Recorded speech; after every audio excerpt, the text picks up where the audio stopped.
അഫ്ഗാനിസ്ഥാനെതിരെ 2020 പരമ്പരയ്ക്കുള്ള Indian ടീമിനെ പ്രഖ്യാപിക്കാൻ ഒരുങ്ങി BCCI നിൽക്കുമ്പോൾ സെപ്റ്റംബറിൽ 3 മത്സരങ്ങളുള്ള പരമ്പരയാണ് ഇന്ത്യക്ക് കളിക്കാനുള്ളത്. സഞ്ജുവിനെ ടീമിൽ വേണമെന്ന് വാശി പിടിക്കുന്നവരൊന്നും തന്നെ ശ്രദ്ധിക്കാത്തൊരു കാര്യം പല താരങ്ങളുടെയും കഴിവിന് നമ്മൾ അവിടെ അടിയറവ് പറയേണ്ടി വരും എന്നതാണ്.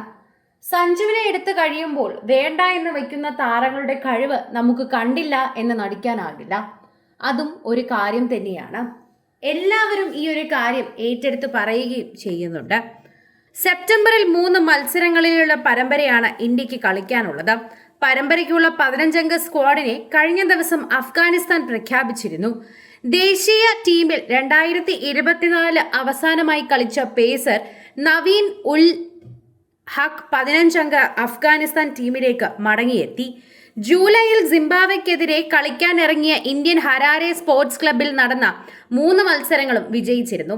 എന്നാൽ അതിനു മുൻപ് ഇംഗ്ലണ്ടിനോടും അയർലൻഡിനോടും തുടർച്ചയായി തോൽവികൾ വഴങ്ങിയതും നിരാശയായി മാറി. സഞ്ജു വന്നു കഴിയുമ്പോൾ ഏറ്റവും കൂടുതൽ എല്ലാവർക്കും പേടി അഭിഷേകിനെ അത് ബാധിക്കുമോ എന്നതാണ്. യുവരാജ് സിംഗിന്റെ ജൂനിയർ എന്നറിയപ്പെടുന്ന അഭിഷേകിന് അത് ബാധിച്ചു കഴിഞ്ഞാൽ അത് വളരെയധികം സങ്കടകരമായ കാര്യമായി മാറും എന്ന് തന്നെയാണ് എടുത്തു പറയുന്ന ഒരു കാര്യം. പ്രേക്ഷകരും അത് വളരെയധികം തന്നെ ചിന്തിക്കുകയും പറയുകയും ഒക്കെ ചെയ്യുന്നുണ്ട്.